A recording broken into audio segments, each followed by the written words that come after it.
15 years.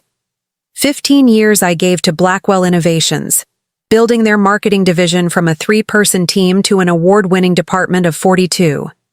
15 years of canceled vacations, missed anniversaries, and 3 a.m. strategy calls with international clients.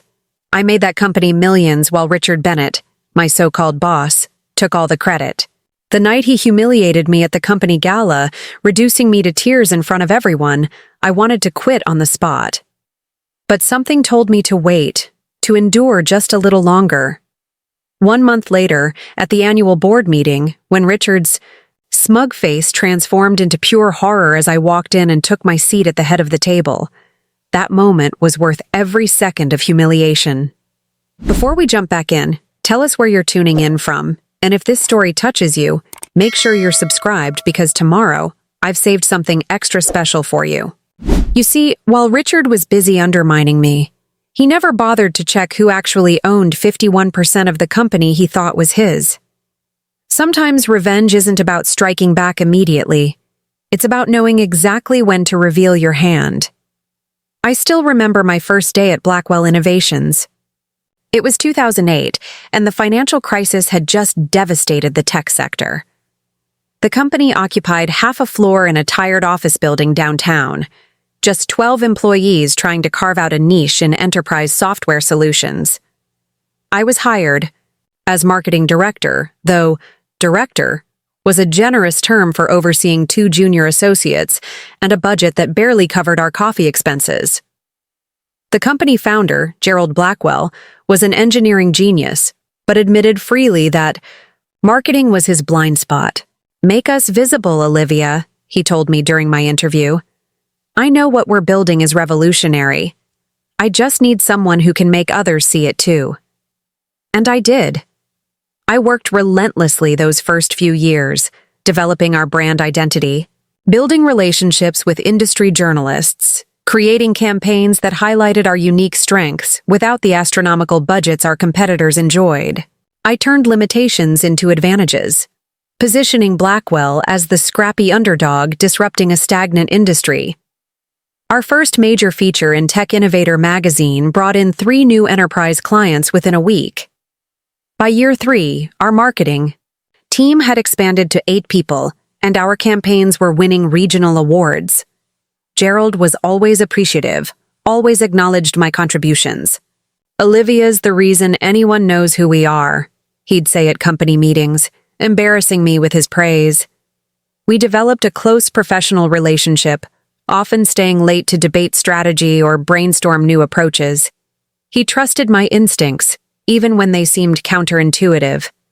When I suggested repositioning our flagship product to target healthcare specifically, abandoning the broader approach we'd been using, Gerald gave me the green light despite concerns from the sales team. 6 months later, healthcare contracts represented 60% of our revenue. Everything changed when Gerald's health began failing in 2015. He started stepping back from daily operations, coming into the office less frequently. The transition was gradual, but we all felt his absence. The company had grown to over 80 employees by then, and our marketing department was considered among the most innovative in the industry. I had been promoted to Chief Marketing Officer, sitting on the executive leadership team. When Gerald announced he needed to retire completely to focus on his health, nobody was surprised when Richard Bennett was named as the new CEO. Richard had joined Blackwell 4 years earlier as Chief Operating Officer. He came with an impressive resume, Harvard MBA, successful stints at 2 Fortune 500 companies, and a reputation for driving operational efficiency. Tall, always impeccably dressed, with a smile that never quite reached his eyes, Richard embodied corporate polish. Gerald had brought him in specifically to manage our rapid growth, handling the operational challenges while Gerald focused on product innovation. The arrangement worked well enough, though many of us noticed the stylistic differences between the 2 men. Where Gerald was collaborative and transparent, Richard preferred top-down decision-making. Gerald celebrated team achievements. Richard seemed focused on individual performance metrics. The first 6 months under Richard's leadership seemed promising. He made a point of meeting with each department head, understanding their processes and challenges. When we met, he was complimentary about marketing's achievements. "Impressive work, Olivia," he said, reviewing our latest campaign results. "Gerald always spoke highly of your department. I can see why." I left that meeting feeling cautiously optimistic. The subtle undermining began so gradually that I barely noticed it at first. Richard started excluding me from certain executive meetings, claiming they were operations-focused and wouldn't require marketing input. Then came the requests for exhaustive justifications of marketing expenses that had never been questioned before. "Just establishing proper governance," he explained smoothly when I asked about the new requirements. Nothing personal. But it felt personal when he brought in Jackson Hayes as our new brand strategy consultant, without discussing it with me first. Jackson was 42, 7 years younger than me, with precisely 1/3 of my industry experience, but twice the confidence. He had worked with Richard at his previous company and shared the same MBA pedigree. "Jackson's just here to provide a fresh perspective," Richard assured me when I confronted him about it. "Your position isn't changing, Olivia. You're still CMO. In title only, as it turned out." Within weeks, Jackson was attending all executive meetings as Richard's marketing proxy. Important client discussions were rerouted through him. My team started receiving conflicting directions. Assignments from me would be countermanded by urgent requests from Jackson, always with Richard's blessing. The confusion was affecting morale and productivity. When I tried addressing it, with Richard directly, his response was textbook gaslighting. "I think you might be feeling a bit threatened, Olivia," he said, leaning back in his ergonomic chair. "Jackson's not trying to replace you. He's helping modernize our approach. Marketing has changed dramatically in recent years. Digital transformation, data analytics, programmatic campaigns. I'm sure it's challenging to keep up with all the new developments at this stage in your career." This stage in my career. I was 49, not 79. I'd led the implementation of our marketing automation system. I'd championed our shift to content marketing long before our competitors. Our data-driven campaign model had been featured as a case study in Marketing Innovation Quarterly just last year. But Richard was constructing a narrative where I was becoming obsolete, too stuck in traditional approaches to embrace new methodologies. I pushed back, of course. I compiled data showing our department's year-over-year growth, comparative, industry benchmarks, innovation metrics. Richard would review it all with theatrical patience, then proceed as if the conversation had never happened. Decisions continued to flow through Jackson, who was suddenly invited to represent marketing at industry events that had always been my responsibility. My team noticed. How could they not? Elena, my most senior manager who'd been with me for 7 years, stopped by my office after one particularly frustrating meeting where Jackson had presented my strategy as his own brainchild. "What's going on, Olivia?" she asked quietly, closing the door behind her. "Everyone's confused about the chain of command and the way Richard keeps undermining you in meetings. It's uncomfortable to watch." "Politics," I replied, trying to sound more confident than I felt. "Richard wants his own people in key positions. I'm just collateral damage because I was close to Gerald." But saying it aloud made the situation more real, more painful. I'd given 15 years to building something I believed in, and now I was being systematically pushed aside by someone who'd arrived long after the hardest work was done. The isolation intensified. Richard formed a digital transformation task force that included every department head except me. Marketing was represented by Jackson. I was removed from the product development committee that I'd served on for a decade. My budget approval threshold was reduced, requiring Richard's sign-off on expenses that had previously been within my authority. Each change was presented as a neutral organizational adjustment, never as the targeted campaign it clearly was. Through it all, I maintained my professionalism. I continued producing exceptional work, supporting my team, and trying to navigate the increasingly hostile environment. Preparing and narrating this story took us a lot of time, so if you are enjoying it, subscribe to our channel. It means a lot to us. Now, back to the story. With dignity, some colleagues questioned why I didn't just leave. The truth was complicated. Partly pride, partly conviction that I shouldn't be forced out of a company I'd helped build, and partly a strange sense that something wasn't adding up about Richard's rapid consolidation of power. Gerald had stepped away from daily operations, but he remained chairman of the board. We still met occasionally for lunch, though his declining health made these meetings less frequent. During these conversations, he seemed distracted, often tired, but never indicated any dissatisfaction with my performance. If anything, he remained as appreciative as ever. "Blackwell wouldn't be where it is without you, Olivia," he told me, during our last lunch, patting my hand with his frail one. Never forget that.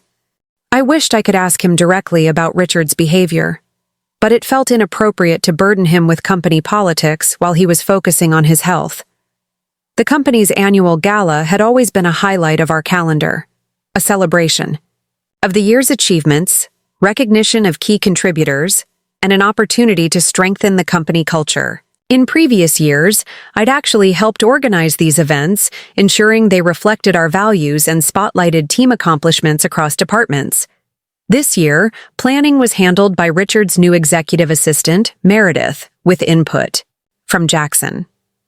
My offers to help were politely declined. The event was scheduled at the Grand Meridian Hotel, significantly more lavish than our previous venues. Walking into the ballroom that evening, I felt a knot forming in my stomach. The space was elegantly decorated, but nothing about it felt like Blackwell, not the elaborate ice sculptures, not the string quartet playing in the corner, not the assigned seating that separated team members from their managers. This wasn't a celebration of our community. It was a corporate performance. I was seated at a table far from the executive dais where Richard presided with Jackson prominently positioned at his right hand. My table companions were mostly from departments I rarely interacted with, plus 2 clients I didn't recognize. Throughout dinner, I maintained pleasant conversation while watching Richard work the room, moving from table to table with practiced charm, stopping at every table except mine. After dinner came the awards presentation. In previous years, recognition had been distributed widely, celebrating contributions from across the organization. Tonight, the focus was noticeably different. Most awards went to recent hires, many with connections to Richard's previous companies. Jackson received the Innovation Excellence Award for a rebranding initiative that had originally been my proposal. I applauded politely, ignoring the sympathetic glances from longtime colleagues. As coffee and dessert were served, Richard took the stage again, champagne flute in hand. Before we continue the celebration, I'd like to take a moment to recognize someone who's been with Blackwell through its entire journey. My heart skipped. Was this a genuine acknowledgement after months of marginalization? Olivia Parker has been our chief marketing officer for many years, he continued, gesturing toward my table. A spotlight suddenly found me, and I felt heat rise to my face as all eyes turned in my direction. Olivia represents the old Blackwell, the scrappy startup that fought for every client, every opportunity. His tone was almost nostalgic, as if describing a quaint relic. As we evolve into a truly enterprise-level organization, it's important to honor the bridges that brought us here, even as we build new, stronger ones for the future. The metaphor wasn't subtle. I was the old bridge, useful once, but now obsolete as the company evolved beyond me. Scattered applause followed, uncomfortable and brief. The spotlight lingered painfully before moving back to Richard, who smoothly transitioned to introducing the architects of Blackwell's future, a group that, unsurprisingly, included Jackson, prominently. I maintained my composure through sheer force of will, smiling stiffly as people avoided eye contact with me for the remainder of the evening. Elena stopped by briefly, squeezing my shoulder in silent support. "What an ass," she whispered, before being called away by her husband.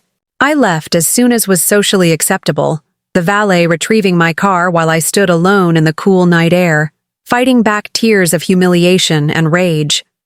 Driving home, my emotions cycled through hurt, anger, and something approaching clarity. Richard's public dismissal of my contributions wasn't just casual cruelty, it was calculated. He was establishing a narrative, positioning me as a relic of the past while he and his chosen circle represented the future. The message to the entire company was clear: align with the new regime or be relegated to irrelevance. I barely slept that night, my mind racing through options. Resignation was the obvious choice. My professional reputation was still strong in the industry, and several competitors had extended offers over the years. I could walk away, preserve my dignity, and let Richard continue his systematic dismantling of everything Gerald and I had built. The thought left a bitter taste in my mouth. By morning, I'd made a decision. I wouldn't resign. Not yet. Richard's behavior was too deliberate, too targeted to be simple management preference. There was something I was missing, some piece of the puzzle that would explain his methodical campaign to push me out rather than simply firing me. Gerald had always valued me. Despite his reduced involvement, he remained chairman of the board. The annual board meeting was scheduled in 4 weeks. Before making any irrevocable decisions, I needed to understand the full picture. That morning, I did something I'd never done in 15 years at Blackwell. I called in sick. I needed space to think, to strategize, to prepare for whatever came next. As I sat on my balcony, watching the sunrise paint the sky in shades of promise, a strange calm settled over me. Richard had humiliated me publicly, thinking it would break me. Instead, it had clarified something I'd forgotten in the daily struggle to defend my position. I wasn't just fighting for my job or my reputation, I was fighting for the company Gerald and I had built together, the vision we'd shared when Blackwell was just a dream occupying half a floor in a tired downtown building. Patience, I whispered to myself, sipping my coffee as the morning light grew stronger. Just a little longer. The board meeting was coming, and with it, perhaps, answers. What Richard didn't know, couldn't know, was that I had no intention of remaining silent any longer. The spotlight he'd so cruelly turned on me at the gala would soon be redirected, and I had a feeling he wouldn't find it nearly as amusing when our roles were reversed. The morning after the gala, I didn't recognize the woman staring back at me in the bathroom mirror. Dark circles shadowed my eyes, and the confident set of my shoulders had vanished overnight. 15 years of building something meaningful, reduced to a patronizing toast and pitying glances. I'd called in sick for the first time in my career, but the truth was, I couldn't bear to walk into that office and face the aftermath of Richard's public dismantling. My phone had been buzzing since dawn, messages from Elena and other team, members expressing outrage, offering support. I appreciated their loyalty but couldn't bring myself to respond. What would I say? That I was fine? That it didn't matter? Lies wouldn't help any of us now. By noon, restlessness drove me out of the apartment. I found myself walking through Riverside Park, watching families and joggers enjoy the unseasonably warm October day. 3 teenagers were attempting skateboard tricks near the fountain, failing spectacularly, but laughing with each fall. Their resilience struck me, the willingness to get up after every failure, to try again without self-consciousness or doubt. My phone rang, interrupting my thoughts. The screen displayed a name I hadn't expected. Catherine Blackwell, Gerald's daughter. We'd met several times over the years at company functions and occasionally when she accompanied her father to the office. She'd been living abroad for the past few years, working for an international humanitarian organization. "Olivia," she said when I answered, her voice warm but concerned. "I've been trying to reach you since last night. Are you okay?" "Catherine?" I found a bench and sat down. "I'm fine. Just needed some air. Are you back in town? Landed yesterday. I was actually at the gala last night, though I doubt you saw me. I came in late and stayed at the back. She paused. What Richard did was inexcusable. The knot in my stomach tightened. You saw that. Everyone saw it, Olivia. It was deliberately public. She sighed. Dad's been worried about Richard's leadership for months, but he didn't want to interfere. After last night, though. We need to talk. Can you meet me at Westlake Hospital in an hour? Dad's having some tests done and I'm heading there now. The mention of Gerald in the hospital pushed all other concerns aside. Is he all right? Stable but frustrated with being poked and prodded. Having you there might lift his spirits. I'll be there in 45 minutes. Westlake Hospital's modernist architecture stood in stark contrast to the historical buildings surrounding it. Inside, the sterile scent of disinfectant and hushed voices created that universal hospital atmosphere that always made my skin crawl. Catherine was waiting in the visitors' lounge, her tall frame folded uncomfortably in a vinyl chair as she scrolled through her phone. She looked up as I approached, her features so similar to Gerald's. The same intelligent eyes, the same slight asymmetry to her smile. She rose and embraced me warmly. At 38, Catherine had the poised confidence of someone who had found her purpose early and pursued it relentlessly. Her work developing sustainable agriculture programs in developing countries had earned her international recognition, though she rarely spoke about her accomplishments. He's between tests right now, she explained, leading me through a corridor. They're monitoring his heart function. Nothing critical, just precautionary. Gerald's private room was bright with afternoon sunlight streaming through large windows. He sat propped up in bed, looking smaller than I remembered, his once robust frame diminished. Still, his eyes lit up when he saw me, and the familiar spark of intelligence hadn't dimmed. Olivia, he said, extending a hand. What a sight for sore eyes. Come, sit.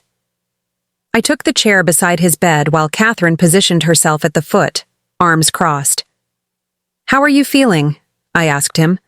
Like a science experiment, he grumbled, gesturing to the monitoring equipment surrounding him. But don't change the subject.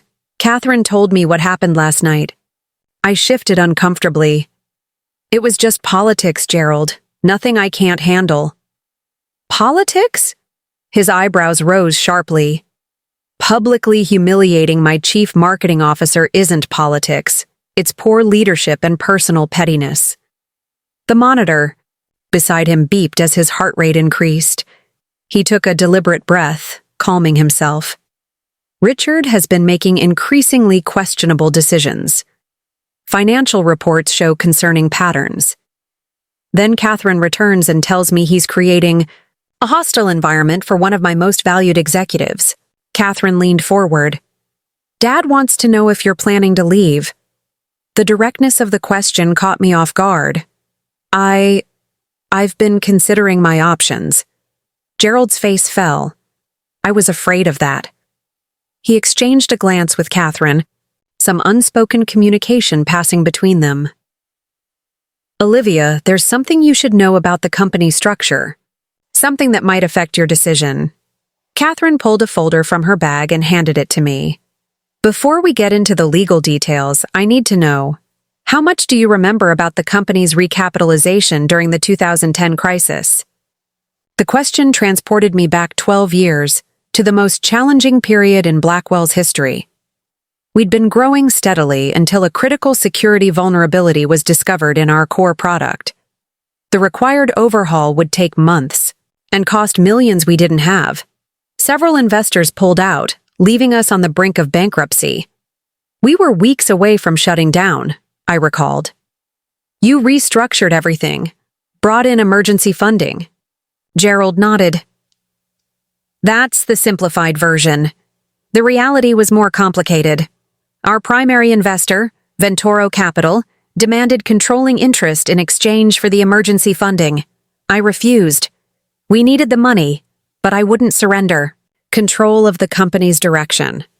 Catherine took over. Dad went looking for alternatives.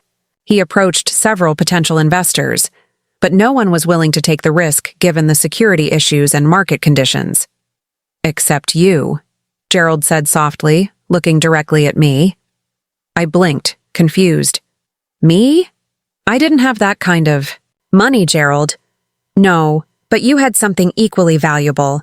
Complete faith in what we were building and the talent to make it successful. He gestured to the folder in my hands. Open it. Inside was a legal document dated March 2010. My eyes widened as I scanned the terms. I don't understand. You were working 18-hour days trying to salvage our reputation while we fixed the security issues, Gerald explained. You mortgaged your condo to help with emergency client retention campaigns. You put everything on the line for Blackwell. I remembered that desperate period. The industry press had been circling like vultures, eager to document our downfall. I'd leveraged every relationship, called in every favor, worked myself to exhaustion crafting a narrative of transparency and commitment that somehow preserved client confidence. Your marketing strategy saved us from total collapse, Gerald continued. It gave us just enough breathing room to complete the security overhaul, but we still needed the capital infusion. Catherine picked up the narrative. Dad created a special class of shares, non-voting initially, but with specific conversion triggers that would activate full voting rights under certain conditions. He offered them to key employees who had demonstrated unwavering commitment. Most declined, Gerald said. They couldn't take the risk, but you accepted, Olivia. You invested your entire savings, plus the equity from your condo. The memory surfaced slowly. I'd been so consumed with saving the company that the legal details had received only partial attention. Gerald had presented it as a potential opportunity. If we survived, not a certainty. Given our precarious position, I'd viewed it more as a gesture of solidarity than a genuine investment. Those non-voting shares you purchased, Catherine said, pointing to a clause in the document. Converted to full voting shares when Dad stepped down as CEO. The conversion ratio was 5-1. Do you understand what that means, Olivia? My hands trembled. Slightly as I calculated the implications. According to this, I own 51% of Blackwell Innovations? Gerald smiled, the familiar twinkle returning to his eyes. Technically, 51.3%. Majority ownership. The room seemed to tilt slightly. That's not possible. Wouldn't this have been disclosed when Richard took over? Catherine shook her head. The conversion was automatic, but required formal registration.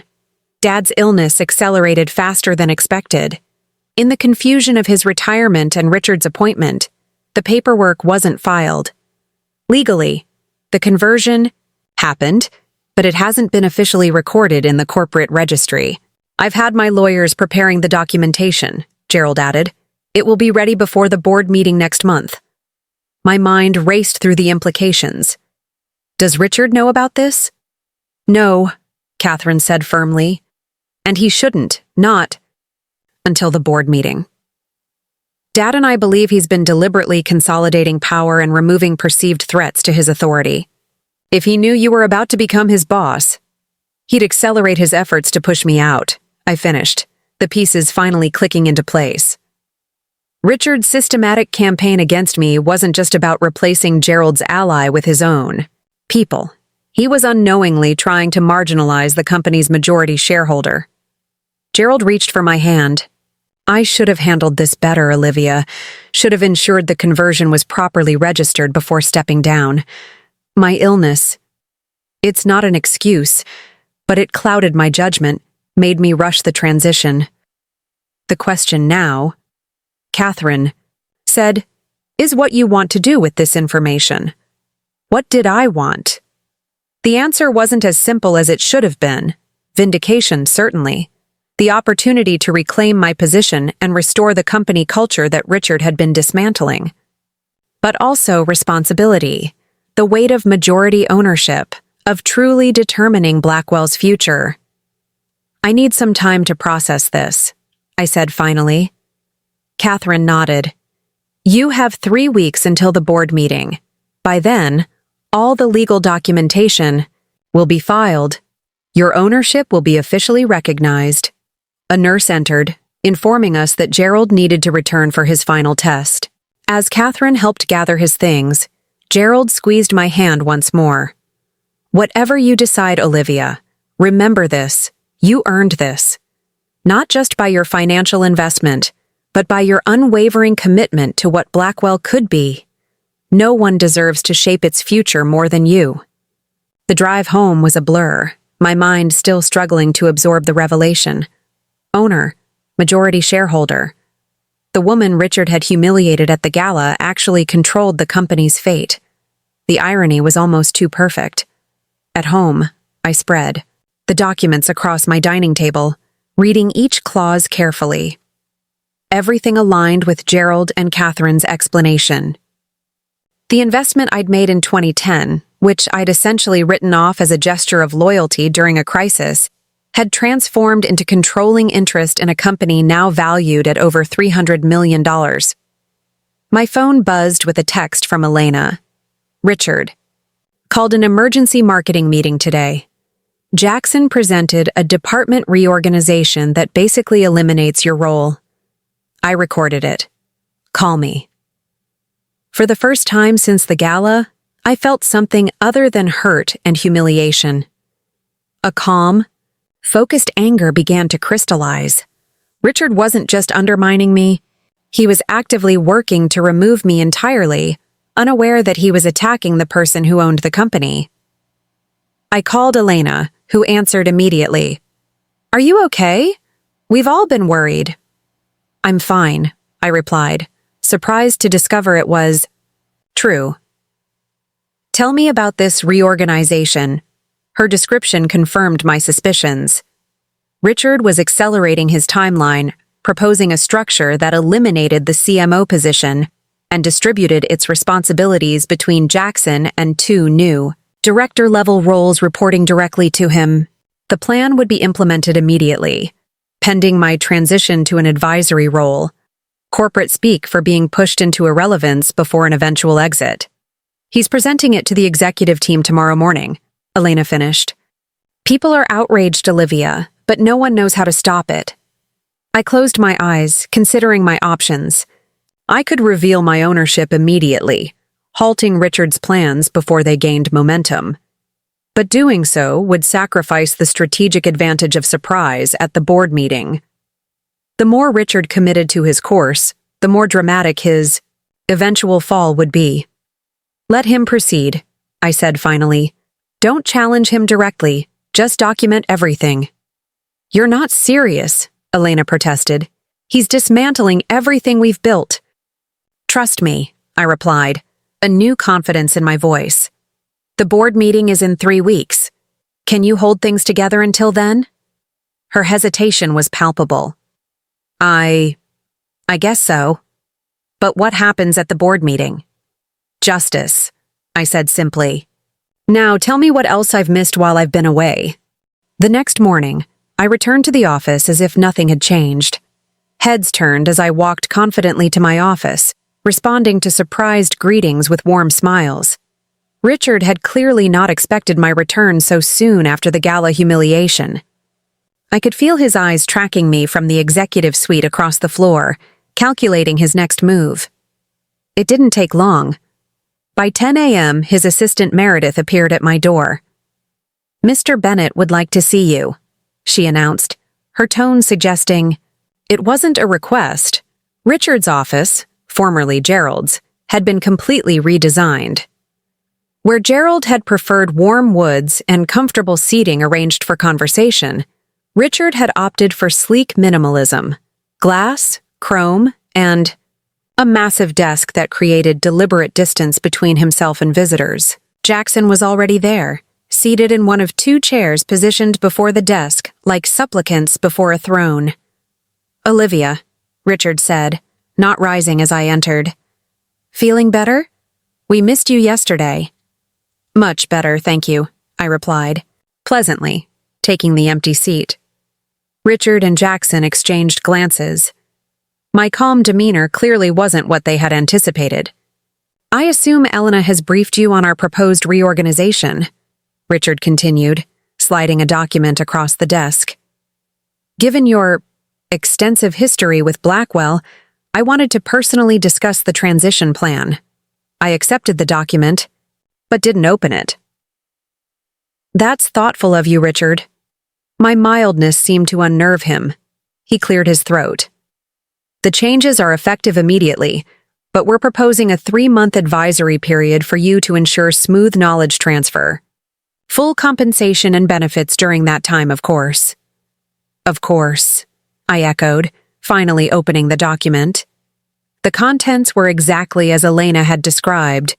A complete dismantling of my position, thinly veiled as organizational optimization. Jackson will assume leadership of brand strategy and client engagement, Richard continued, while we create 2 new director positions for digital marketing and product marketing. This flatter structure aligns better with our growth objectives. I looked up, meeting his gaze steadily. And after the 3-month advisory period? Richard shifted slightly, the only tell in his otherwise practiced delivery. We'll evaluate opportunities for your continued contribution at that time.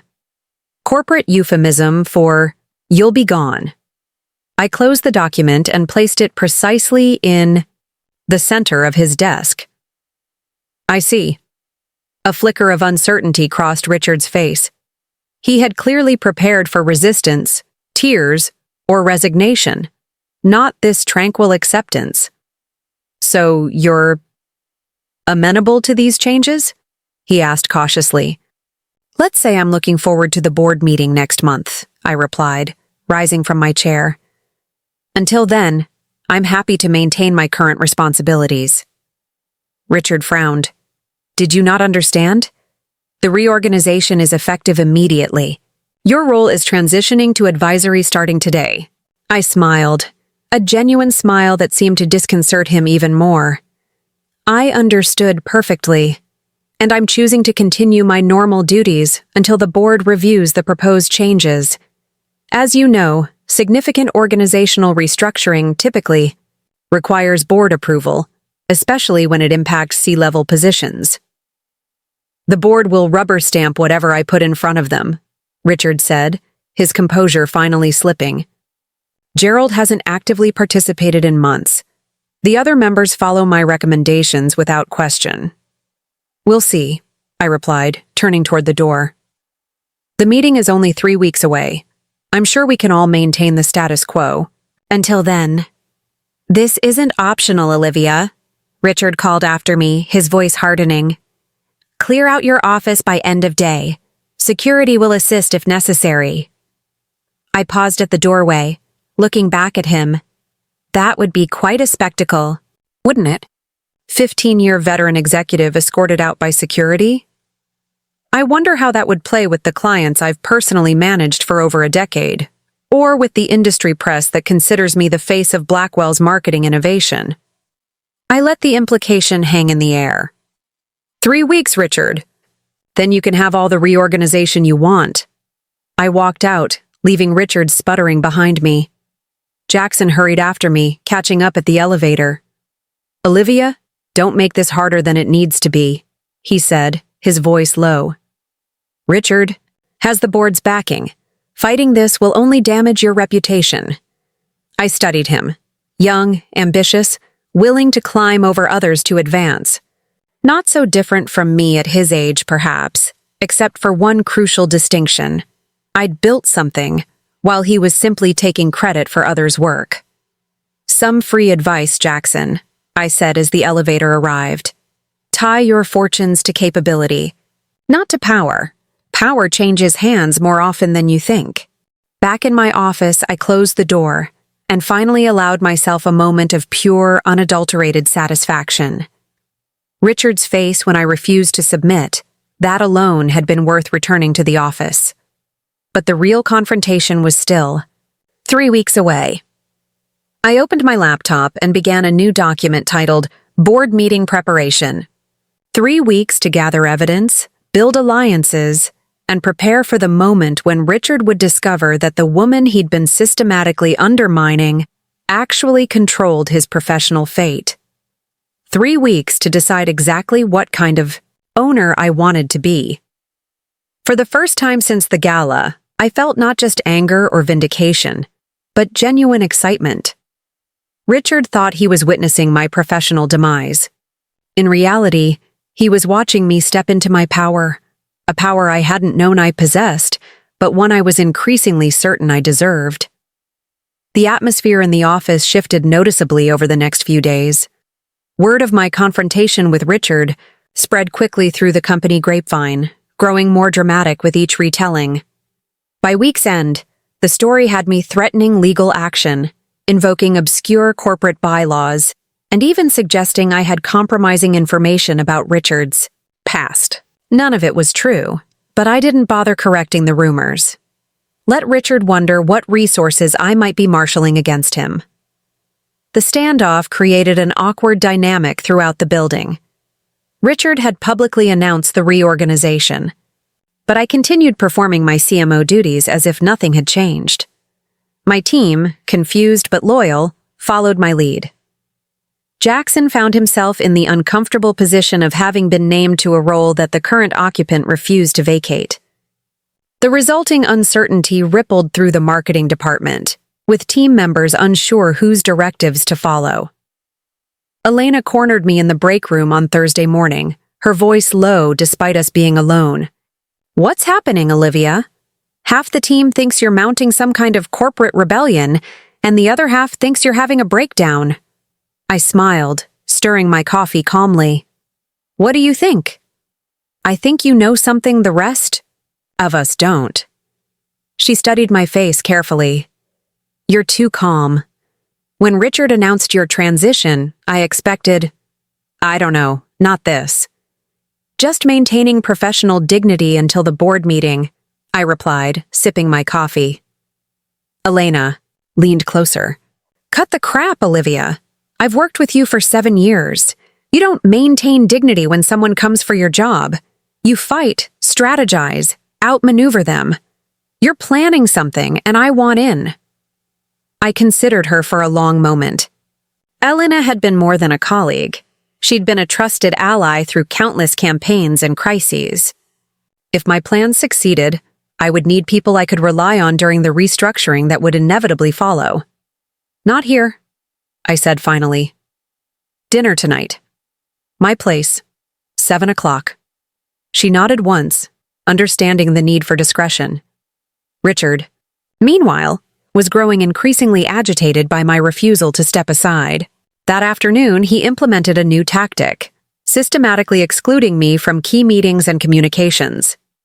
My calendar invitations were accidentally deleted. Email threads discussing major decisions mysteriously omitted my address.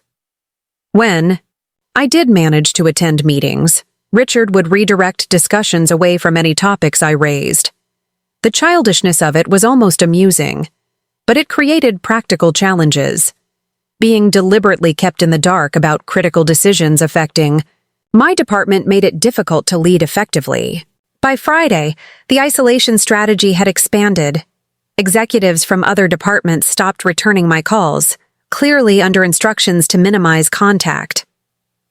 That evening, Elena arrived at my apartment precisely at 7, bringing a bottle of wine and an expression of barely contained curiosity. I'd spent the afternoon preparing, not just dinner, but the information I would share and how much of my strategy to reveal. "This is about more than just defending your position, isn't it?" she asked as I poured the wine. "You've never been this cryptic before." I handed her a glass. "What I'm about to tell you doesn't leave this room. Not until after the board meeting. Understood?" She nodded, settling onto my sofa. "Complete confidentiality. Now spill it." I'd decided not to show her the actual ownership documents. The fewer people with direct knowledge, the better. Instead, I gave her a simplified version of what Gerald and Catherine had revealed, emphasizing the key point. In 3 weeks, I would be recognized as Blackwell's majority shareholder. Elena's reaction progressed from disbelief to astonishment, to gleeful anticipation. "Richard has been trying to push out his boss," she said, laughter bubbling in her voice. This is poetry." "It's more complicated than that," I cautioned. "Richard has been running the company his way for over a year. He's built alliances, restructured departments, shifted our strategic focus. Simply reclaiming my position isn't enough. We need to be prepared for a significant transitional period." Her expression sobered. "What are you planning, exactly?" "First, damage assessment," I explained. "Richard has been excluding me from critical discussions, but other people have been in those rooms. I need to know what decisions have been made, what commitments established, what relationships damaged." "I can help with that," Elena said immediately. "Jackson may be Richard's golden boy, but most of the team still talks to me." "Good. Second, we need to identify who stays and who goes after the board meeting. Richard has brought in his own people. Some may be valuable, others merely loyal. To him, I'll need objective assessments." She nodded. "And third?" "Third is trickier," I admitted. "We need to quietly reach out to key clients who've been neglected or mishandled under Richard's leadership. Not to make promises, but to re-establish communication channels so we're ready to move quickly after the transition." "Risky," Elena observed. "If Richard catches wind of those conversations." "Which is why they need to be extremely discreet.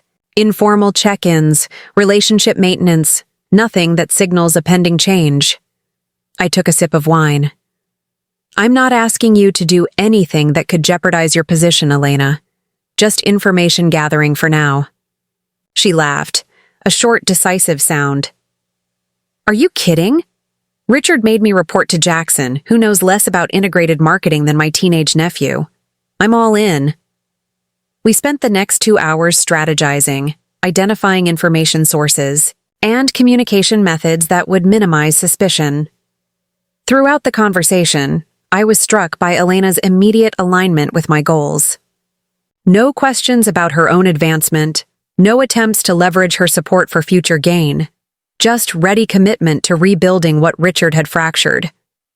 "You know," she said as she was leaving, "the team has stayed largely because of you. Not the company, not the work, you. They believed you'd find a way to fix this, even when it seemed impossible." Her words stayed with me long after she'd gone, adding a dimension of responsibility I hadn't fully considered. This wasn't just about reclaiming my position or exacting justice on Richard. People had put their faith in me, anchored their professional lives to the belief that I would navigate us through this turbulence. Whatever came after the board meeting, I needed to honor that trust. The weekend provided a brief respite from the office tensions, but Monday brought a new escalation. Arriving at work, I discovered my security access had been downgraded. My badge no longer opened the executive floor doors or the main conference rooms. My parking assignment had been relocated to the general lot, furthest from the building entrance. Was considering how to respond to this latest provocation when my phone rang. Catherine Blackwell. "Can you meet for coffee?" she asked without preamble. "There's been a development." We met at a small cafe 2 blocks from the office, tucked away enough to avoid running into Blackwell employees.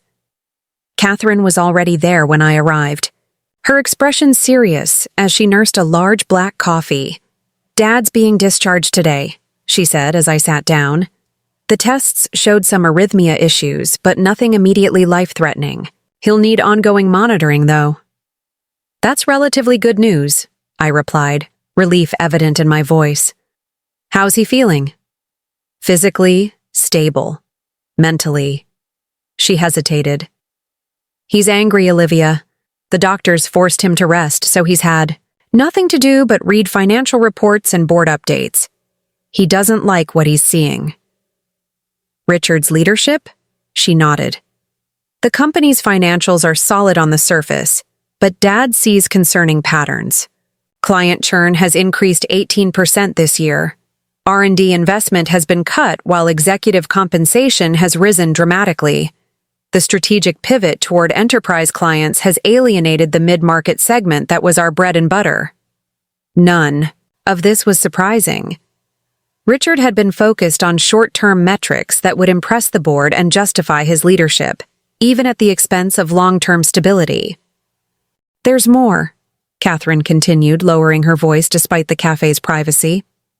"Dad authorized a discreet audit of executive expenses. Richard has been categorizing personal expenditures as business costs, significant amounts. Private, jet upgrades, luxury accommodations, entertainment that had nothing to do with client development." My stomach tightened. Financial impropriety was more serious than strategic disagreements or personal vendettas. "Does the board know?" "Not yet. Dad's preparing a full report for the meeting." She leaned forward. "But Richard knows something's coming. One of the financial analysts who assisted with the audit was fired yesterday, allegedly for data security violations. It's got Dad worried that Richard might try to control the narrative before the meeting." "How would he do that?" "Board. Members have relationships with Richard independent of Dad. He could be reaching out, presenting his version of events, potentially even scheduling one-on-one meetings before the full board convenes." I considered the implications. This changes the timeline. If Richard is trying to establish a counter-narrative with the board— Exactly. Dad thinks we should accelerate filing your ownership documentation. Get it registered this week instead of waiting until just before the meeting. The suggestion made strategic sense, but it would sacrifice the element of surprise. If Richard discovered my ownership status before the meeting, he'd have time to prepare a response, perhaps even attempt some kind of emergency restructuring to dilute my authority. "Let's split the difference," I suggested after weighing the options. "File the documentation, but request confidential processing. It becomes legally official but doesn't appear in public records until after the board meeting." Catherine nodded slowly. "That could work. I'll speak with the attorneys today." Back at the office, I found a meeting request from Richard waiting in my inbox. The subject line read simply, "Final discussion, your departure." It was scheduled for Wednesday afternoon, 2 days away. The directness of it sent a chill through me. Evidently, Richard had abandoned subtlety in favor of brute force. I forwarded the invitation to Catherine with a brief message. Timing becoming critical. Wednesday meeting will likely involve HR termination proceedings. Her response came within minutes. Attorneys expediting documentation. Should be filed by tomorrow evening. The office that afternoon was unusually quiet. Several of Richard's inner circle, including Jackson, were absent, presumably in off-site meetings. Elena texted that she'd overheard mention of contingency planning but couldn't get details. The atmosphere felt charged, like the heavy stillness before a thunderstorm. That evening, I worked late, using the quiet to review client files and financial reports, building my understanding of the company's current position. Around 8, most employees had left, leaving the floor dimly lit and silent. I was gathering my things to leave when the elevator dinged, and familiar footsteps approached my office. Still here? Dedication or desperation, I wonder. Richard leaned against my doorframe, his tie loosened, a subtle scent of scotch on his breath. He'd clearly come from dinner, slightly relaxed by alcohol but not impaired. "Just catching up on work," I replied neutrally. Given my exclusion from recent meetings, he smiled, the expression not reaching his eyes. "Always the professional, Olivia. It's almost admirable, this stubborn refusal to accept reality." I continued packing my bag, determined not to engage with his provocation. "You know," he continued, entering my office uninvited. "I actually respected you when I first joined Blackwell. You'd built something impressive from nothing. But then I realized your fundamental limitation. Despite my resolution, curiosity got the better of me." "Which is? You think business is about building things." He settled into the chair opposite my desk. "It's not. It's about power, acquiring it, wielding it, protecting it. Everything else is sentimentality. Is that why you've been systematically dismantling what Gerald and I built? To demonstrate your power? Richard laughed, a genuine sound that surprised me. I've been creating something better, more profitable, more competitive. Your attachment to the old ways is exactly why you couldn't lead this company into its next phase. And the financial improprieties? Were those also necessary for Blackwell's evolution? His expression hardened, confirming Catherine's information had substance. Careful, Olivia. Unfounded accusations could constitute defamation. Just like humiliating a long-term executive at a company event could constitute a hostile work environment, I countered. We stared at each other across the desk, the pretense of civility evaporating. Wednesday's meeting isn't optional, he said finally, rising from the chair. HR will be present. Severance terms will be presented. After that, your access to company systems will be terminated. I'll be there, I assured him. Though perhaps not in the capacity you're expecting. He frowned, studying my face. You're surprisingly confident for someone about to be unemployed. Let's just say I'm looking forward to the board meeting. The board meeting will only formalize what's already decided, he stated flatly. Your position at Blackwell is over, Olivia. Whether you leave with dignity and a generous package or get escorted out by security is entirely your choice. With that, he turned and left, his footsteps echoing in the empty office. I sat alone in the silence that followed, his words hanging in the air. Richard genuinely believed in his absolute authority, that the board existed merely to rubber stamp his decisions, that the company's legacy employees were disposable, that Blackwell itself was just a vehicle for his ambition. The irony would have been amusing if it weren't so potentially destructive. In 2 days, he planned to terminate my employment. In 2 weeks, he would discover I owned the company. The question was no longer whether Richard would fall, but how much damage he might do in the interim. Tuesday brought confirmation from Catherine that my ownership documentation had been filed with the corporate registry, marked confidential, until the board meeting date. Legally, I was now officially recognized as Blackwell's majority shareholder, though the information remained private. That same day, Elena discovered the reason for the previous day's absences. Richard had taken his inner circle to a closed-door strategy session at his country club. The agenda included contingency planning for potential disruption at the upcoming board meeting, a clear indication that Gerald's audit had Richard worried. They're developing responses to various scenarios, Elena reported during our lunch. Outside the office. Financial discrepancies, strategic missteps, client dissatisfaction. Jackson's been assigned to prepare a comprehensive defense of the marketing reorganization, specifically addressing your removal. Any mention of ownership changes? I asked carefully. She shook her head. Nothing, I heard. They seem focused on defending Richard's decisions to the board, not questioning the board's composition. Good. What about client reactions to recent changes? Mixed at best. The Preston Group is particularly unhappy. They've been threatening to review their contract since Jackson took over their account. Harrison Financial hasn't renewed their annual services agreement yet, which is unprecedented. And Westlake Pharmaceuticals has explicitly requested your involvement in their upcoming product launch. This aligned with what my own discreet inquiries had revealed. Richard's drive for efficiency had damaged relationships with long-standing clients who valued personal attention and institutional knowledge. His aggressive pursuit of larger contracts had come at the expense of reliable mid-market partnerships that had sustained Blackwell through previous market fluctuations. One more thing, Elena added, lowering her voice further. There's a rumor that Richard is considering selling the Horizon platform. This was unexpected. Horizon was Blackwell's original flagship product, the enterprise communication system that Gerald had pioneered. Though no longer our highest revenue offering, it remained profitable and served as the foundation for many of our client relationships. Why? Would he sell it?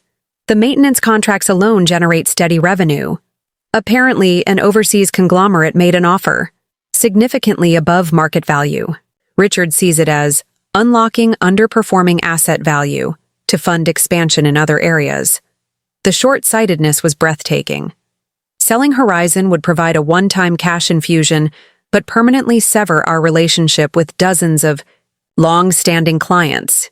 It was the corporate equivalent of selling the foundation to renovate the penthouse. When is this deal supposed to happen? That's the thing, Elena said, concern evident in her voice. They're pushing to complete it before the board meeting. Preliminary paperwork is already with legal. I felt a chill despite the warm afternoon sun. Richard wasn't just redecorating the house. He was selling off parts of it before the rightful owner could take possession. If he completed the Horizon sale before the board meeting, unwinding it would be complex and potentially costly. I need details on this deal, I told Elena. Timing, terms, who's involved. I'll see what I can find out. But Olivia, if they're moving this quickly, they must know something's coming at the board meeting. Richard's accelerating everything. Your termination, the Horizon sale. It's like he's trying to create irreversible changes before someone can stop him. She was right. The timetable had compressed dramatically. Tomorrow's HR meeting now looked like part of a larger strategy to cement Richard's vision for Blackwell before Gerald or the board could intervene. My original plan to wait patiently for the board meeting suddenly seemed dangerously passive. As we walked back to the office, I made a decision. Change of plans. I'm not waiting for Wednesday's ambush or the board meeting. It's time to be proactive. Elena glanced at me, surprise mingled with anticipation. What are you going to do? I checked my watch. Just after 1 p.m. First, I'm going to have a conversation with our legal department about the Horizon sale. Then, I'm going to call an emergency board meeting. Her eyes widened. Can you do that? I thought only the CEO or chairman could call board meetings. I smiled, the first genuinely confident smile in weeks. Majority shareholders can also call emergency meetings under certain conditions. I'd say imminent unauthorized sale of core assets qualifies.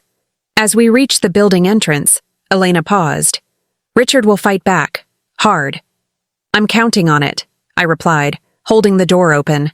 It's time everyone saw exactly who he is and who I am. The transition from defense to offense had begun. After weeks of enduring Richard's systematic campaign against me, I was finally stepping into my power.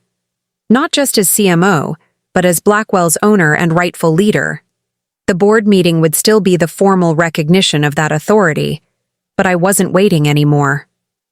Richard had wanted war. Now he would get one. The legal department was my first stop after lunch with Elena. Martin Chen, Blackwell's general counsel, looked up in surprise when I appeared in his doorway. He'd been another early employee, joining a year after me, though. We'd gradually grown apart as his role aligned more closely with Richard's executive team. Olivia, he said, quickly minimizing whatever was on his computer screen. This is unexpected. I need to talk to you about the Horizon sale, I stated, closing his office door behind me. His expression flickered, surprise, then wariness. I'm not sure what you're referring to. Martin, we've known each other for 14 years. Let's not waste time with denials. I sat across from him. I know Richard is pushing through a sale of the Horizon platform before the board meeting. I need to understand where that process stands. He studied me carefully, weighing his options. Any potential transactions would be confidential, Olivia. And frankly, since marketing has been reorganized, this wouldn't fall under your purview.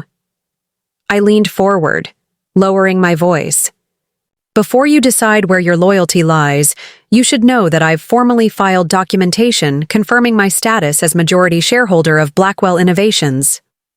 Martin's face drained of color. That can't be right. The paperwork was filed today. The conversion of my shares from the 2010 recapitalization gives me 51.3% ownership. Gerald Blackwell can confirm this. Richard never mentioned, he began, then stopped himself. Richard doesn't know yet, I said. But as company counsel, you now do. So I'll ask again. What's the status of the Horizon sale? Martin's legal training reasserted itself as he processed this information. If what you're saying is true, it is. Then any major asset sale would require your approval. He hesitated, then reached for a folder on his desk. The preliminary agreement was drafted yesterday. Meridian Global has offered $28 million for the Horizon platform and client contracts. I frowned. That's significantly above market value. Yes. Richard presented it as an opportunity too good to pass up.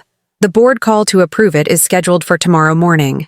Cancel it, I said firmly, and inform Meridian that Blackwell is not entertaining offers for Horizon at this time. Olivia, I can't just— You can and you will, I interrupted. Or I'll have a new general counsel by the end of the week. Your choice, Martin. He stared at me, recalibrating years of professional relationships in real time. Finally, he nodded. I'll handle it, but Richard won't take this quietly. I'm counting on it, I replied, standing. One more thing. I'm calling an emergency board meeting for tomorrow afternoon. As general counsel, you'll need to facilitate the notification. On what grounds? Potential financial impropriety and unauthorized attempt to sell company assets. I paused at the door. And Martin? Choose carefully what you tell Richard about our conversation. Your future at Blackwell depends on it. As I walked back to my office, I felt a surge of confidence I hadn't experienced in months. The balance of power had shifted, though Richard didn't know it yet. My next call was to Catherine, bringing her up to speed on the accelerated timeline. I'll make sure Dad is prepared for tomorrow, she assured me. Do you want me to inform the other board members about your ownership status before the meeting? No, I decided. Let's keep that revelation for the meeting itself. Just make sure they all attend. The remainder of the afternoon passed in a blur of preparation. I worked with Elena to compile documentation of the marketing department's performance before and after Richard's interference, collected client testimonials, and prepared a strategic vision for Blackwell's future, my first act as the company's rightful leader. At 4:45 p.m., my phone buzzed with a text from Martin. Board meeting set for 2 p.m. tomorrow. All members confirmed attendance. Are not yet informed.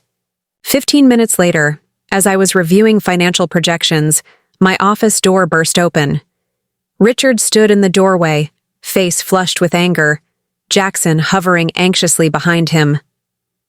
What the hell do you think you're doing? He demanded. I looked up calmly.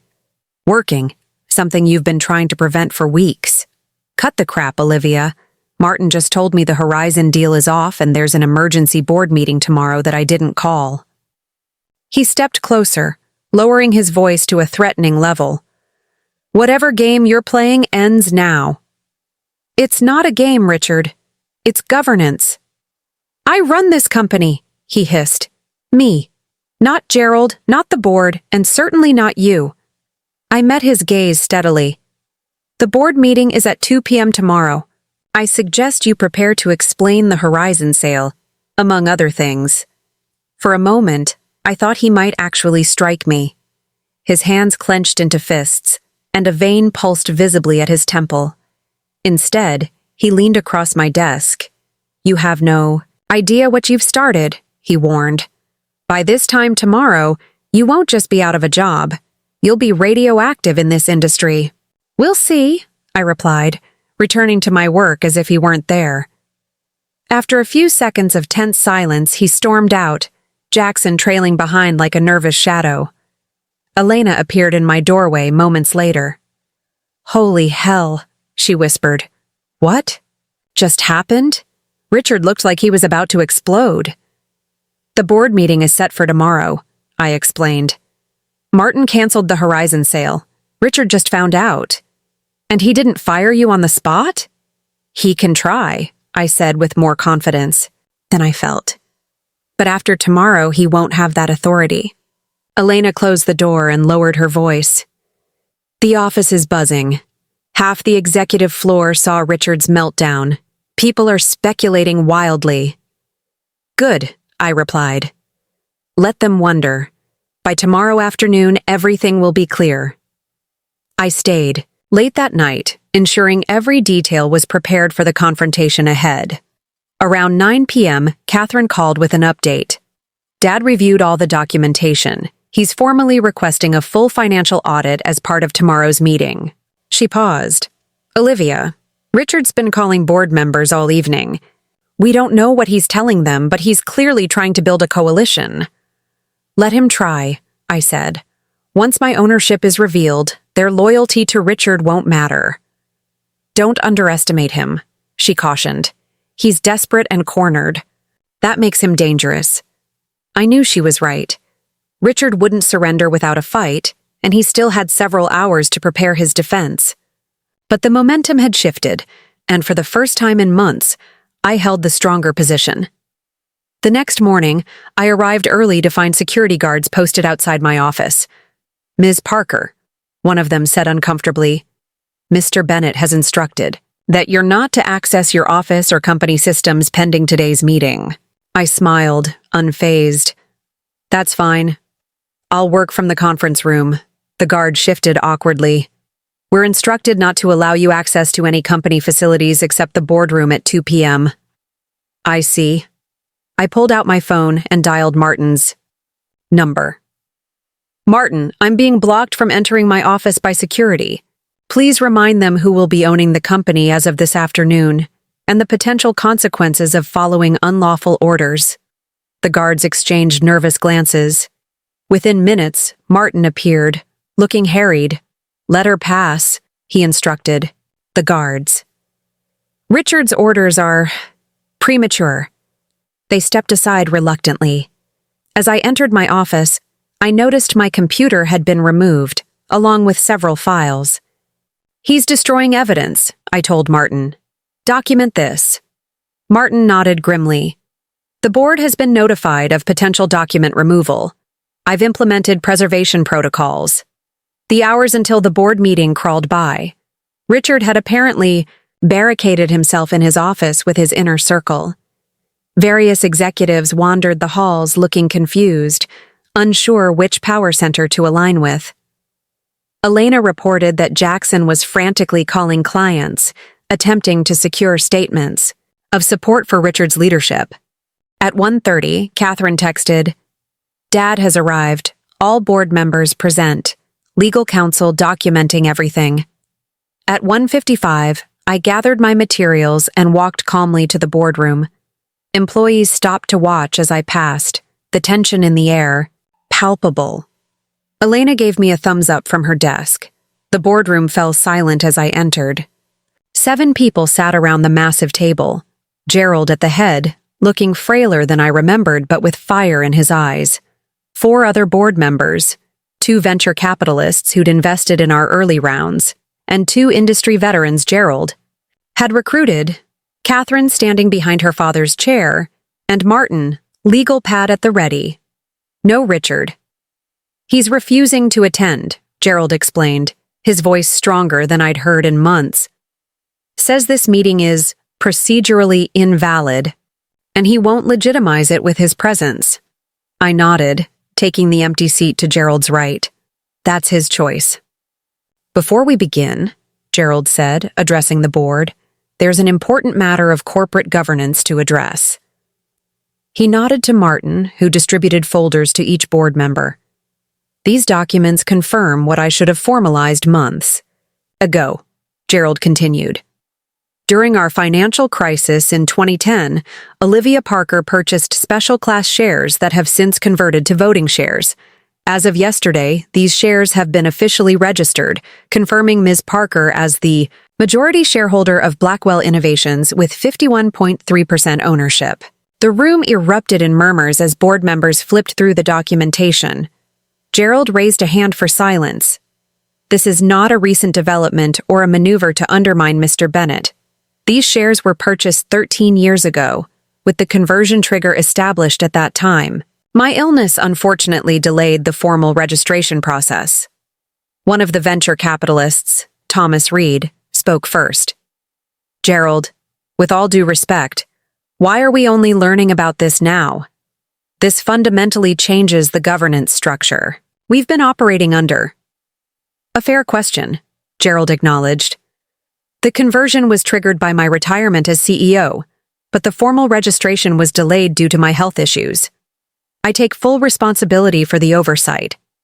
Another, board member Patricia Winters, looked up from the documents. These appear to be in order. But what does this mean for Richard's position? For the company's leadership? Before Gerald could answer, the boardroom door burst open. Richard stood in the doorway, eyes blazing, Jackson and two other executives behind him. "This is a sham," he announced, striding into the room. "A desperate ploy by Gerald to regain control through a proxy. The documentation is legally binding," Martin stated calmly. "Verified by outside counsel." Richard slammed his fist on the table. "Convenient timing, don't you think? Just as I'm implementing necessary changes to modernize this company, suddenly, Olivia has majority ownership? This is corporate manipulation, plain and simple." I remained silent, letting Richard's anger undermine his credibility with every word. "Richard," Gerald said firmly, "please take a seat. We have serious matters to discuss beyond the ownership structure." "Like what?" Richard snapped. "Like the unauthorized attempt to sell the Horizon platform," Gerald replied. "Like the financial irregularities identified in our preliminary audit. Like the systematic dismantling of successful departments and alienation of key clients." Richard's face flushed. "Every decision I've made has been to strengthen this company's position. The old guard is simply resistant to necessary change."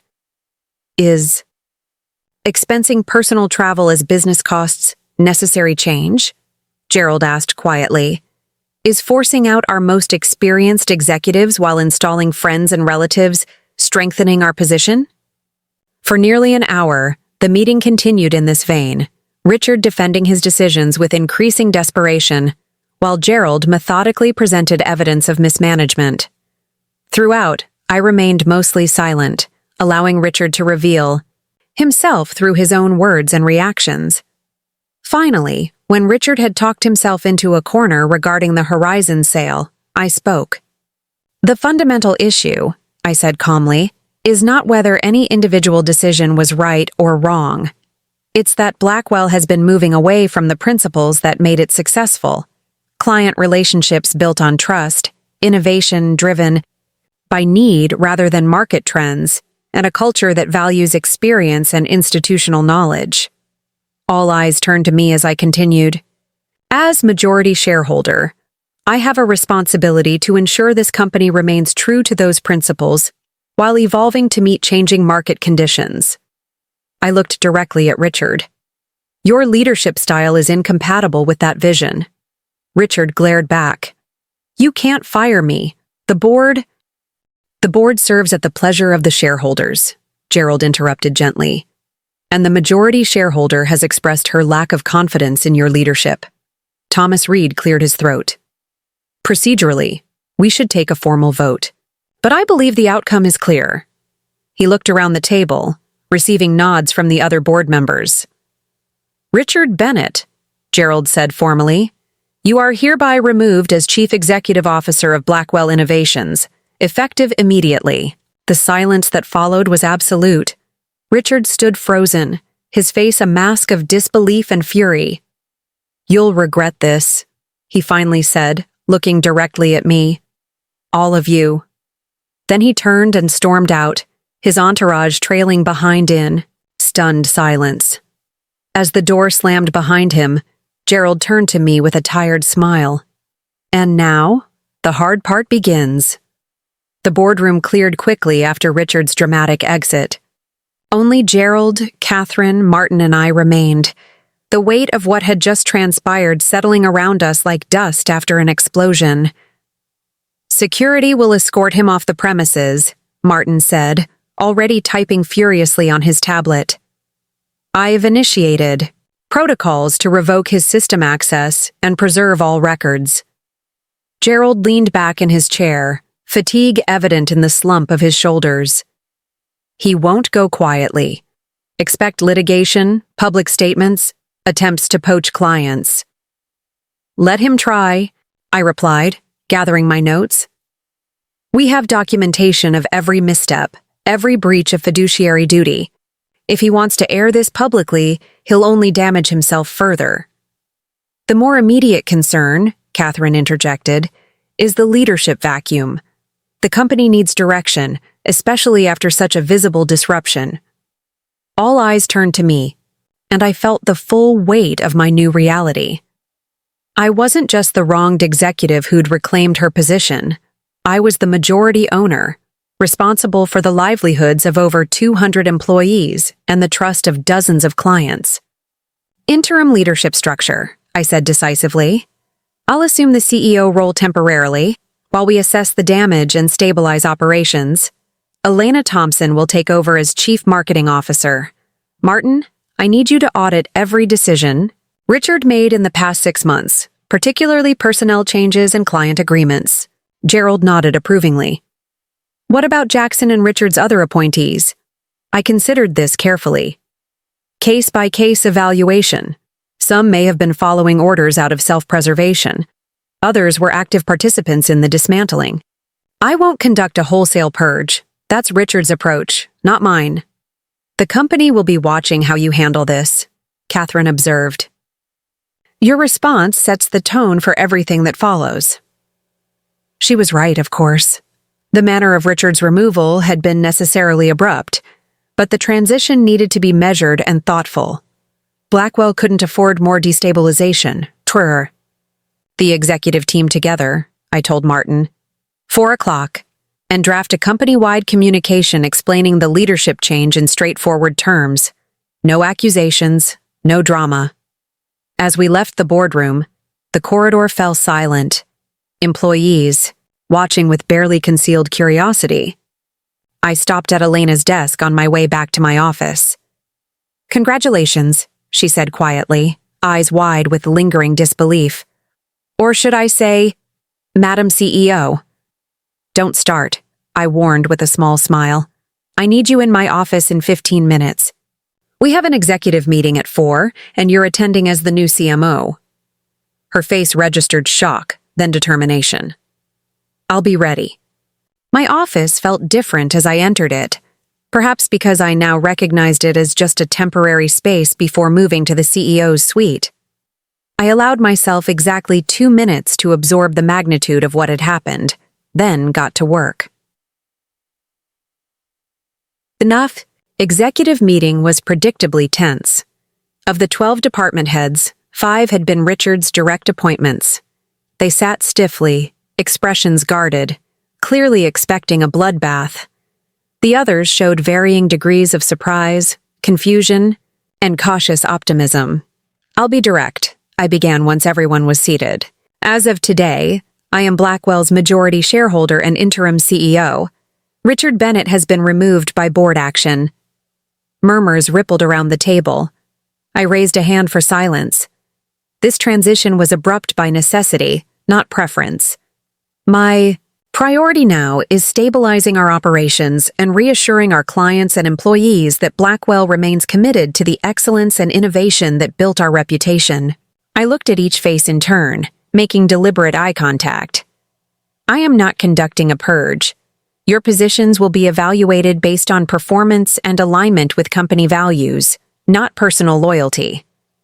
That said, I expect complete transparency about the state of your departments and any decisions made under the previous leadership that might impact our stability. Derek Winters, Richard's hand-picked CFO, spoke first. With respect, this is highly irregular. The board can't simply... The board acted with full legal authority, Martin interrupted. The documentation has been verified by outside counsel. Ms. Parker's majority ownership is legally binding and predates Mr. Bennett's tenure as CEO. Derek subsided, but his expression remained skeptical. "I understand this is sudden," I acknowledged. "Each of you will have an opportunity to meet with me individually over the next week. For now, I need situation reports from each department by 9 tomorrow morning, particularly highlighting any urgent issues requiring immediate attention." The meeting proceeded with remarkable professionalism, considering the circumstances. When it concluded, I asked Jackson to remain behind. Once we were alone, he spoke before I could. "I assume my resignation would be preferred." I studied him thoughtfully. The ambitious young man who had been Richard's instrument in my marginalization now looked smaller somehow, his confidence deflated. "That depends," I replied.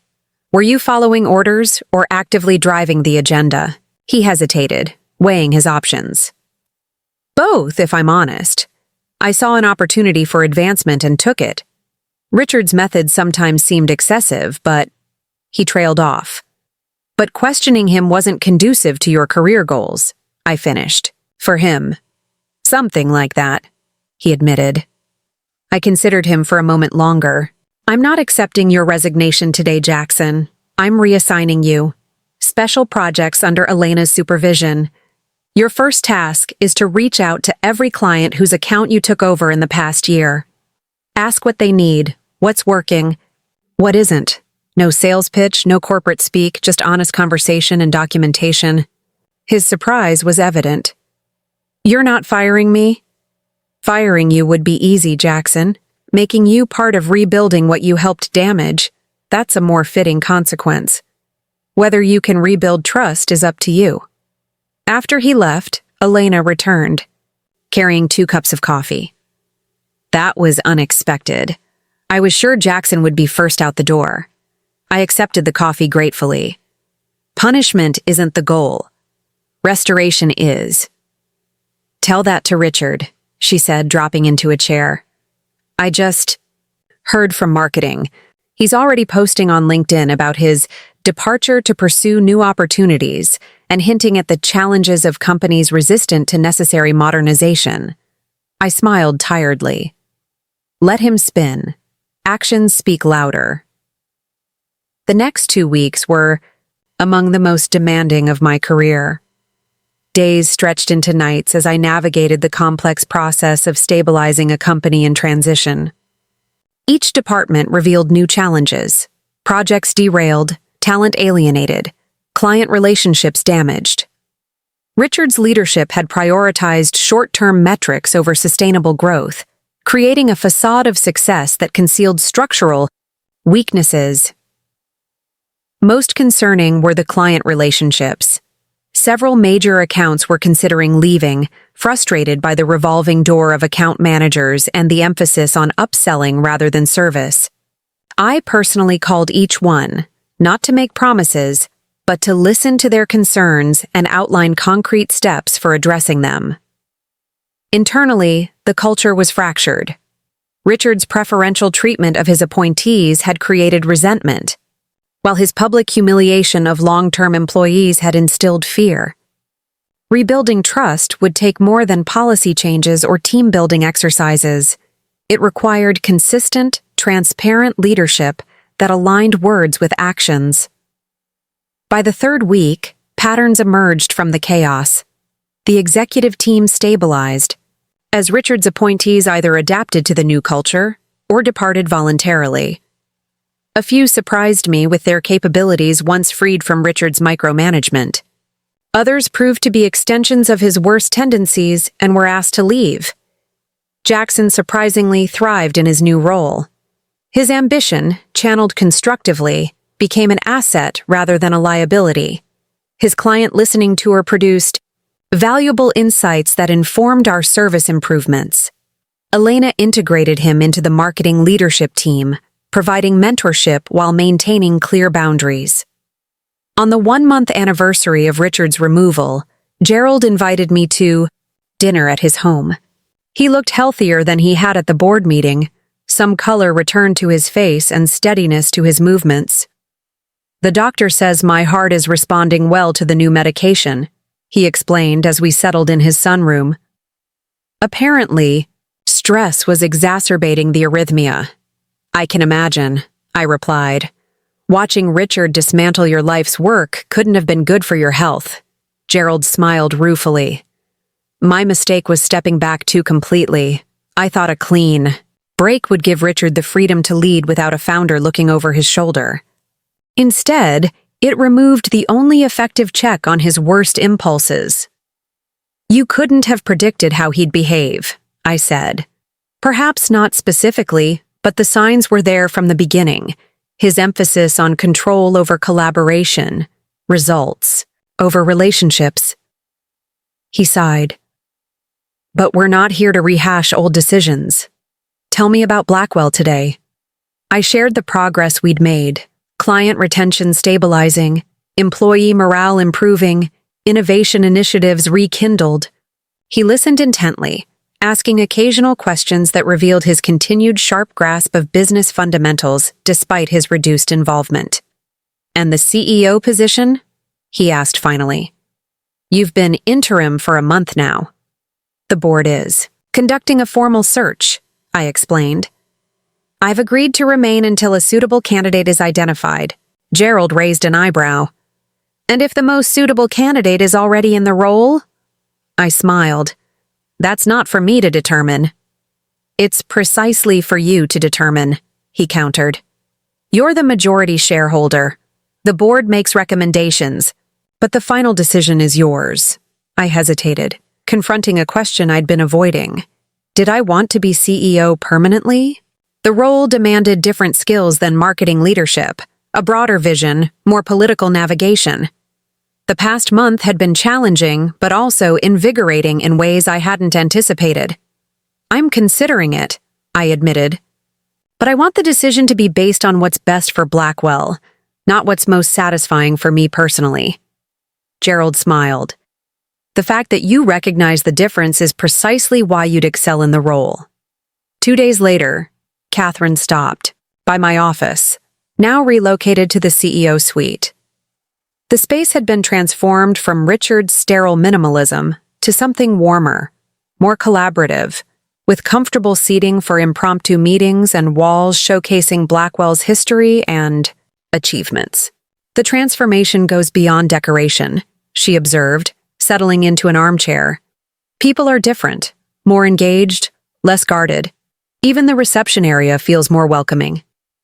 Culture reflects leadership, I replied. Richard created an environment of competition and insecurity because it served his purposes. I'm trying to rebuild the collaborative spirit that made Blackwell special in the first place, while still modernizing where necessary, she added.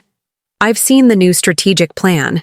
It's impressive, honoring the company's foundations while adapting to current market realities. I smiled at her assessment. Balance is everything. Change for its own sake is just disruption. Change with purpose is evolution. Speaking of evolution, Catherine said, have you heard the latest about Richard? I shook my head. After the initial flurry of carefully worded statements, Richard had gone uncharacteristically quiet.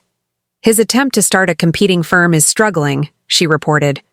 The financial backing he secured initially has been withdrawing as word of his Blackwell tenure spreads.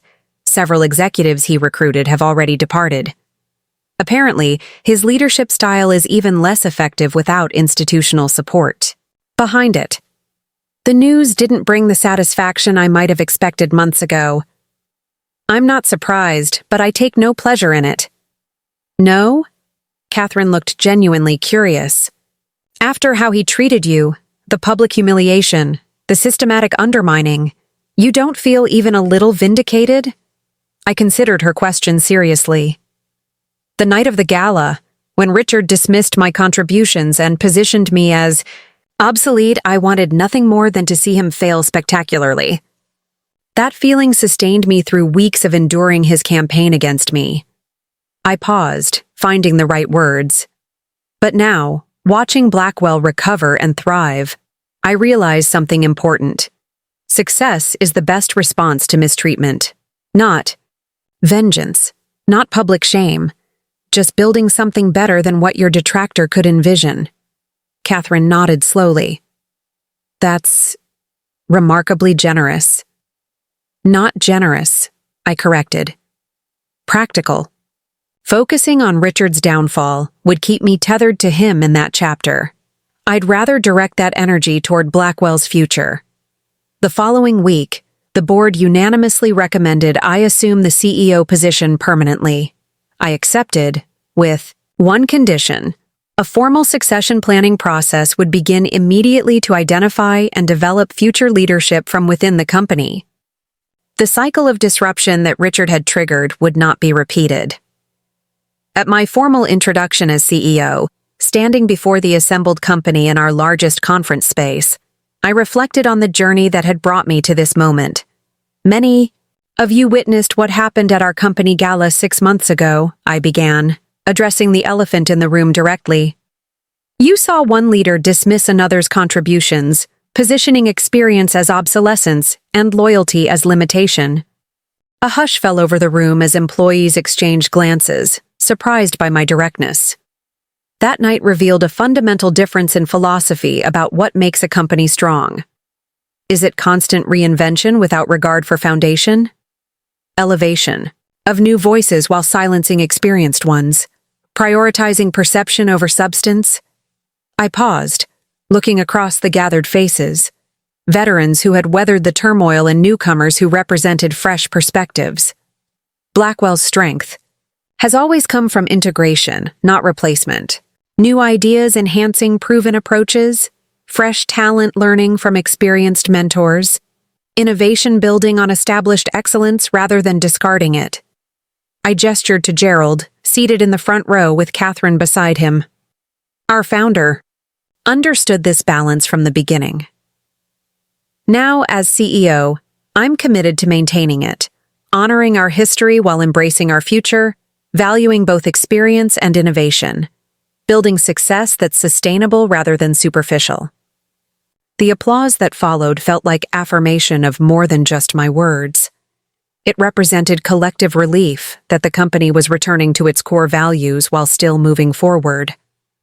Later that evening, alone in my office with the city lights glimmering beyond my window, I opened my desk drawer and removed the name plaque Richard had presented at the gala, the one commemorating my contributions to the old Blackwell. I ran my fingers over the engraved letters, no longer feeling the sting they once carried. I placed it on my credenza alongside my new nameplate. Olivia Parker, Chief Executive Officer. The juxtaposition told a story more powerful than any speech, a journey from dismissal to leadership, from humiliation to triumph, from perseverance to vindication. The company gala was scheduled for next month. I'd already decided its theme: honoring our past, building our future. Richard's attempt to position me as a relic had backfired spectacularly. In trying to discard what he saw as obsolete, he had instead revealed the enduring value of experience, integrity, and patience. Sometimes the most powerful response to humiliation isn't immediate retaliation. It's the quiet confidence to wait for the right moment, the strategic wisdom to recognize your true strength, and the leadership vision to create something better after the storm passes. Richard had seen me as a remnant of the past.